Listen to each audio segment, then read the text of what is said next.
Hello and good morning to all of you.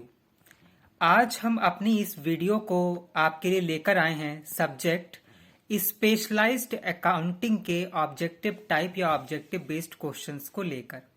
लेकिन उसको start करने से पहले आप सभी लोगों से ये रिक्वेस्ट है कि प्लीज इस चैनल को सब्सक्राइब करिए, हमको ज्यादा से ज्यादा सपोर्ट करिए ताकि हम अलग अलग सब्जेक्ट्स पर, अलग अलग टॉपिक्स पर आगे भी वीडियो बनाते रहें।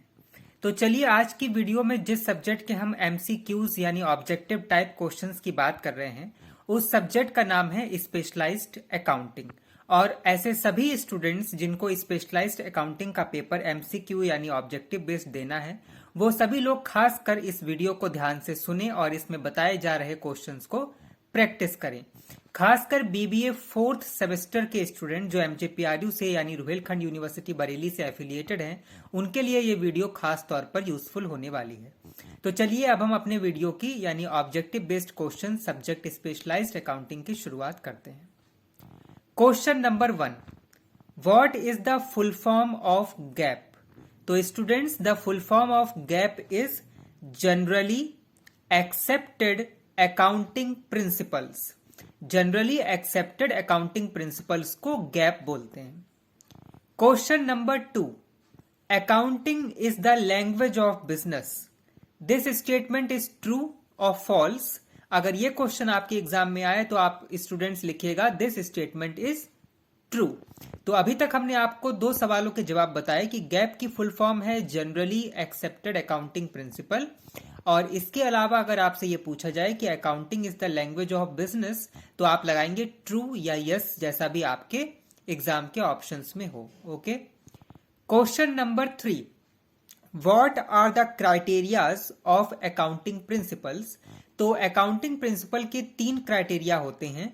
अब वो कौन कौन से क्राइटेरिया होते हैं ये आप नोट कर लीजिए students. Number 1 objectivity, number 2 feasibility and number 3 usefulness और रिलेवेंस। यूजफुलनेस और रिलेवेंस एक ही बात है। तो 3 क्राइटेरिया होते हैं अकाउंटिंग प्रिंसिपल के, ऑब्जेक्टिविटी, फीजिबिलिटी, यूजफुलनेस और रिलेवेंस। अब सपोज आपके एग्जाम में इस तरीके से क्वेश्चन आ सकता है कि अकाउंटिंग प्रिंसिपल्स के क्राइटेरिया कितने हैं, 3 हैं, 5 हैं, 7 हैं या 2 हैं। तो आप लगाएंगे कि 3 है और वो 3 के नाम हो गए ऑब्जेक्टिविटी, फीजिबिलिटी और यूजफुलनेस और relevance. Okay, usefulness and relevance is same thing. Next question, question number 4, what are the limitations of accounting principles? Accounting principles की कौन कौन सी लिमिटेशन है? तो हम यहां पर कुछ लिमिटेशंस की बात कर रहे हैं, इनको आप नोट कर लीजिए। Number 1, not a complete set of principles. Number 2, uncertain estimates. Number 3, limited scope and number 4 effect of social political factors. तो ये जो है वो अकाउंटिंग प्रिंसिपल्स की लिमिटेशन है कि ये कंप्लीट सेट ऑफ प्रिंसिपल नहीं है, अनसर्टेन एस्टिमेट्स इसमें है, इसका स्कोप भी लिमिटेड है और सोशल और पॉलिटिकल फैक्टर्स का भी इस पर असर यानी इफेक्ट होता है। तो ये लिमिटेशंस है अकाउंटिंग प्रिंसिपल्स की। ओके।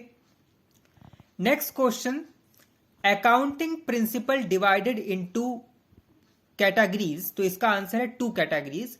अकाउंटिंग प्रिंसिपल को 2 कैटेगरी में बांटा गया है। अब आप उनके नाम लिख लीजिए। वो 2 कैटेगरी हैं। Number 1 accounting concept and number 2 accounting convention, CONVENTION। तो अकाउंटिंग कॉन्सेप्ट और अकाउंटिंग कन्वेंशन ये 2 पार्ट्स में बांटा जाता है अकाउंटिंग प्रिंसिपल्स को। ओके।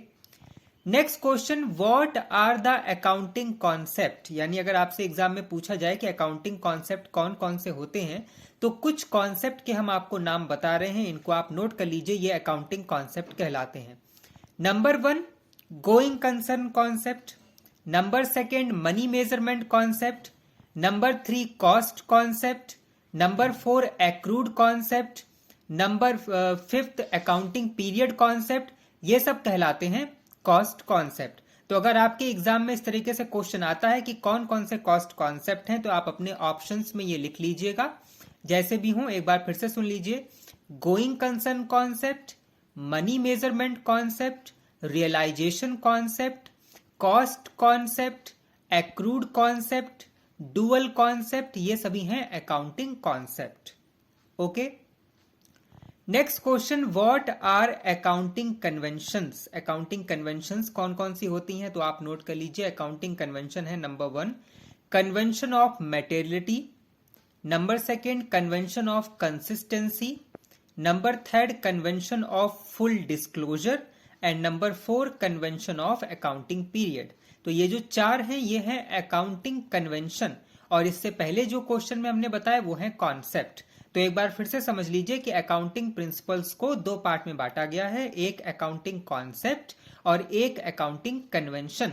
अकाउंटिंग कॉन्सेप्ट अभी हमने आपको पीछे बता दिए, जैसे money measurement, going concern, cost and accrued, dual aspect, ये सब है अकाउंटिंग कॉन्सेप्ट। और अकाउंटिंग कन्वेंशन हो गए materiality, consistency, full disclosure, accounting period, ये सब हो गए convention. Okay, next question, accounting standard is classified into. तो जो अकाउंटिंग स्टैंडर्ड हैं वो भी 2 कैटेगरी में क्लासिफाइड हुए हैं। अब वो 2 कैटेगरी कौन कौन सी हैं आप नोट कर लीजिए। Number 1 accounting standard at India level and number 2 accounting standard at international level. Okay, next question, accounting standard at India level कितने हैं और एट इंटरनेशनल लेवल कितने हैं, अगर आपसे ये पूछा जाए तो आप नोट कर लीजिए। Accounting standard at India level हैं 32 और accounting standard at international level है 41। ओके, और इसको शॉर्ट फॉर्म में ASB बोलते हैं, यानी accounting standard. Okay, next question, what are the example of non trading institution, यानी नॉन ट्रेडिंग इंस्टीट्यूशंस कौन से कहलाते हैं। तो कुछ एग्जाम्पल्स के हम नाम बता रहे हैं, आप नोट कर लीजिए, इनको नॉन ट्रेडिंग इंस्टीट्यूशन बोलते हैं। नंबर 1 एजुकेशनल इंस्टीट्यूट, यानी school, colleges, university, educational institute. Number 2 charitable institute, यानी hospital, orphanage. Number 3 sport institute, यानी जिम्नेजियम या sport club. Number 4 religious institute. Number 5 cultural institute, ये सभी कहलाते हैं नॉन ट्रेडिंग इंस्टीट्यूशन, यानी educational institute, charitable institute, sport institute, cultural institute, religious institute, ये सब कहलाते हैं non trading institution. Okay, next question, what are the accounts prepared bye non trading institution, यानी नॉन ट्रेडिंग इंस्टीट्यूशंस को कौन कौन से अकाउंट प्रिपेयर करने होते हैं। तो नॉन ट्रेडिंग इंस्टीट्यूशन को 3 तरीके के अकाउंट प्रिपेयर करने होते हैं। अब वो कौन कौन से हैं वो आप लिख लीजिए। Number 1 receipt and payment account, number 2 income and expenditure account and number 3 balance sheet. ये 3 अकाउंट नॉन ट्रेडिंग इंस्टीट्यूशंस को बनाने या प्रिपेयर करने होते हैं, तैयार करने होते हैं। Okay, next question, receipt and payment account, what is receipt and payment account, अगर ये पूछा जाए तो आप लिखिएगा it is a summary of cash book, यानी जो कैश बुक की समरी होती है वैसा ही रिसिप्ट और पेमेंट अकाउंट होता है। और it is real account in nature, REAL, यानी अगर आपसे एग्जाम में ये पूछा जाए कि रिसिप्ट एंड पेमेंट अकाउंट कौन से नेचर का है, रियल है, नॉमिनल है, पर्सनल है, तो आप लिखेंगे receipt and payment account is real in nature. Okay, और it is a summary of cash book. Next question, income and expenditure account is just like, यानी इनकम एंड एक्सपेंडिचर अकाउंट किसकी तरह होता है, तो it is just like profit and loss account, या शॉर्ट में इसको बोल सकते हैं it is just like PL account, यानी profit and loss, and it is nominal in nature. यानी यहां पर एक बात फिर से ध्यान में सुन लीजिए अच्छे से कि जो रिसिप्ट एंड पेमेंट अकाउंट है वो रियल इन नेचर है, और जो इनकम एंड एक्सपेंडिचर अकाउंट है वो नॉमिनल इन नेचर है। तो अगर एग्जाम में इस तरीके से क्वेश्चन पूछा जाए तो आप ये ध्यान रखें कि receipt and payment real account है और income and expenditure nominal account है। Okay, next question, what is joint venture, joint venture क्या है, तो इसकी डेफिनेशन लिख लीजिए। Joint venture is a temporary partnership between 2 person, firm और इंस्टीट्यूशन। यानी अगर एग्जाम में ऐसा क्वेश्चन आए कि टेम्परेरी नेचर की कौन सी पार्टनरशिप होती है, तो उसका आंसर होगा joint venture, VENTURE। Okay, next question, what is consignment, consignment क्या होता है, तो इसका करेक्ट आंसर है consignment means sending goods for the purpose of sale, यानी सेल के पर्पस के तहत उसके अंदर सामान को बेचना, sending goods for the purpose of sale is known as consignment, CONSIGNMENT।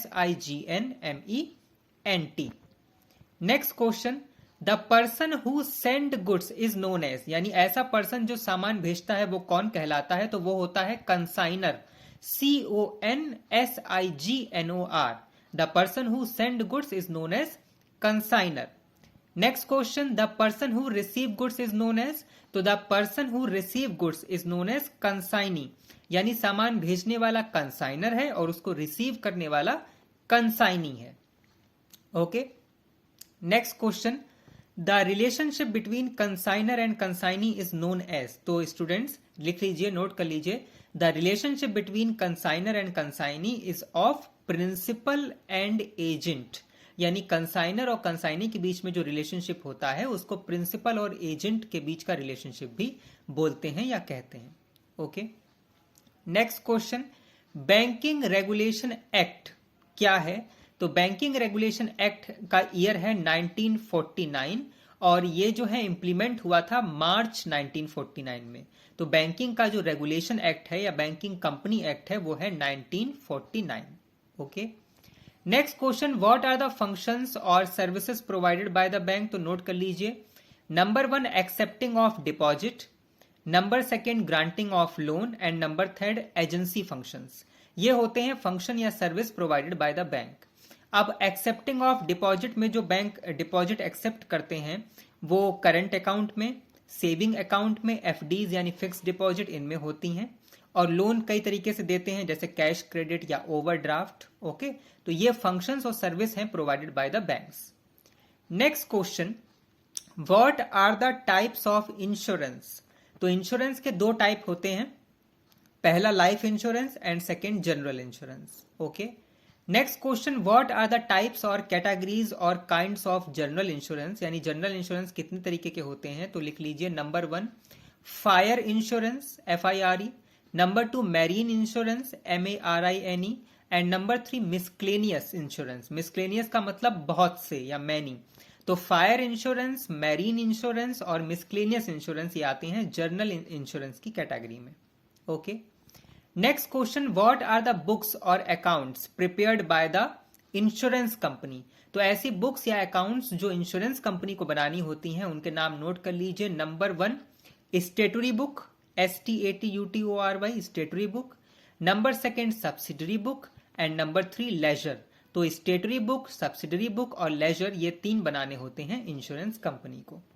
Okay, हम उम्मीद करते हैं कि आपको इतने क्वेश्चंस आप इनको सुनेंगे, इनको प्रैक्टिस करेंगे, नोट करेंगे और इन क्वेश्चन से आपकी प्रिपरेशन में हेल्प होगी। साथ ही साथ स्पेशलाइज्ड अकाउंटिंग सब्जेक्ट के नॉलेज का लेवल भी आपको बढ़ेगा। Till then stay tuned with us, have a nice day, thank you so much, bye bye, all the best for your exam.